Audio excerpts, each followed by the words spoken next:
जी शहरियार शेर साहब। वरी मेहरबानी madam speaker साहिबा।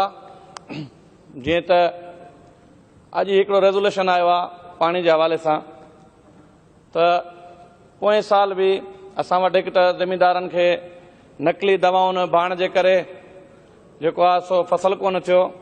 वरी हाणे हथरादू हिकिड़ी खोट आहे।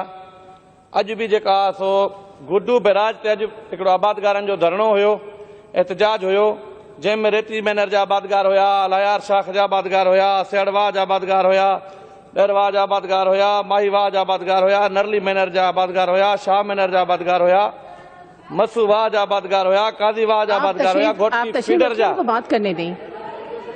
घोटकी फीडर जा आबादगार हुया, घोटकी फीडर जा आबादगार हुया।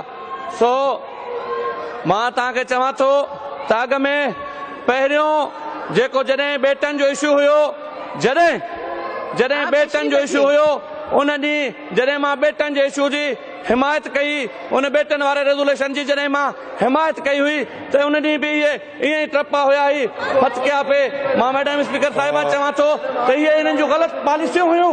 इन्हनि ग़लति पॉलिसियुनि जे करे जेको असां हुन सां बग़ावत जो ऐलान कयो आहे, असां हुन सां जंग जो ऐलान कयो आहे। असां हुन ॾींहुं मां मैडम स्पीकर साहिबा तव्हांखे हिकिड़ी ॻाल्हि यादि ॾियाराईंदो हलां त जॾहिं बेटनि जो इशू हुयो, उन बेटनि वारे इशू ते मां चयो हो त धरती जे फुट जी इंच जी हिफ़ाज़त कंदासीं, उन सां गॾोगॾु पाणी जे सिंध जे पाणी जे फुड़ जी बि असीं हिफ़ाज़त कंदासीं। अॼु उहो वक़्तु अची वियो आहे, अॼु उहो पाणी जे फुड़ जी हिफ़ाज़त करण जो वक़्तु अची वियो आहे। मां मैडम स्पीकर साहिबा मां चवां थो त अॼु हिन हाउस खे चवां थो, उथो निकिरो, ही हथरादू खोट आहे, ही पंजाब वारा, ही वफ़ाक़ वारा हथरादू खोट कयूं वेठा आहिनि। हिते पाणी असांजे मुल्क में अल्हम्दुलिल्लाह जाम आहे। तव्हीं सभु उथो, सिंध जा किरोड़े माण्हू, किरोड़े आबादगार, किरोड़े ज़मींदार, किरोड़े हारी सिंध जा तव्हांजे हुकुम खे लबैक चवंदा। अचो त सभु गॾिजी कमू शहीद बॉर्डर बंदि कयूं। असीं तव्हां सां गॾु हूंदासीं, असांजा हारी आबादगार ज़मींदार गॾु हूंदा, असीं गॾु आहियूं। ही जीआपे जी जंग आहे, ही असांजे बच्चनि जी रोज़ी आहे।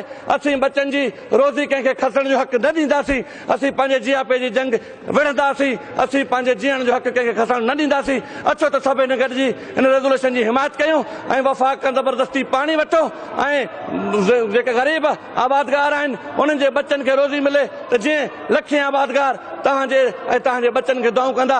वॾी महिरबानी हिन रेज़ोल्यूशन जी मां हिमायत कयां थो। महिरबानी करे ऐलान कयो त असीं सभु गॾिजी उते जेको आहे कमु शहीद ते धरणो हणो ऐं हक़ पंहिंजा विड़ी वठूं। हक़ जेको आहे सो घुरण सां ई न ॾींदा, हक़ घुरण सां न मिलंदा। हक़ जेको आहे सो पंहिंजा छीनी वठिबा, हक़ पंहिंजा घुरण सां न मिलंदा, छीनी वठी ॾेखारींदासीं इंशाअल्लाह। उथो सभु गॾिजी ऐलान कयो, कमू शहीद बॉर्डर बंदि कयो।